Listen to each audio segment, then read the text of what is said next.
Welcome back. If you're just joining us now, we're just in the middle of a conversation with the Saskatchewan NDP leader, Dwain Lingenfelter. We're just talking about the current state of government. Looking forward to this next election this year, what are you seeing? Well, I think it's going to be a good debate, a healthy debate on distribution of wealth and managing the affairs of the province and protecting working people and families in the province of Saskatchewan. And the history of the New Democratic Party, of course, is a very strong one of protecting families, making sure that the inequities of having very rich and people who don't have enough, that we close that gap in a significant way. And I think that's going to be a large part of what the next election is all about. Now, I mean, a large part, but also the Wall government has a very big approval rating. Is it going to be easy to knock that down?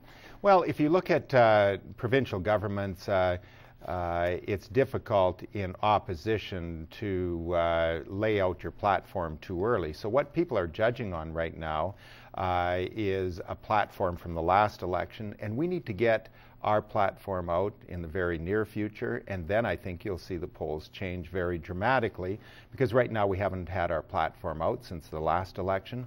But when we make our commitments to people that we're going to protect them against very high rents, against huge increases in SAS power, and try to fix this distribution of wealth in the province, I think the numbers for the New Democratic Party will be very competitive in November of this year. Let's talk about agriculture a little bit. You have a background in farming, and this last year has just been, you know, a very topsy-turvy year for farmers, especially here in our region, especially in Saskatchewan, lots of flooding.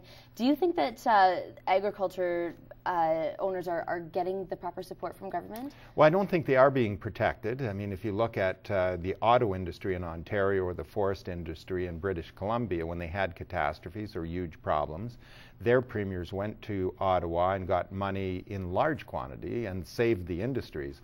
That didn't happen this past summer in the flooding. Farmers were basically left on their own. And so we've been calling for the provincial government to pay to farmers and the federal government $100 per acre for the land that wasn't seeded, not able to be seeded, and also $150 per cow for all of the breeding stock in that flooded area.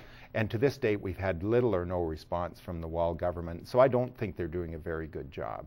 They have launched just a couple sort of support programs. Are you hearing from farmers that it's just not enough? Yeah, well, the freight assistance for feed, the farmers are saying, great idea, but if we can't afford to buy the hay, it doesn't much help to have a program to move it from one area to the other. And on the $12 an acre they paid for flooded acres, the farmers are saying 12 acres just doesn't cut it. They want the $100 an acre that the New Democratic Party has committed to. Now, you were speaking earlier just about premiers going to Ottawa.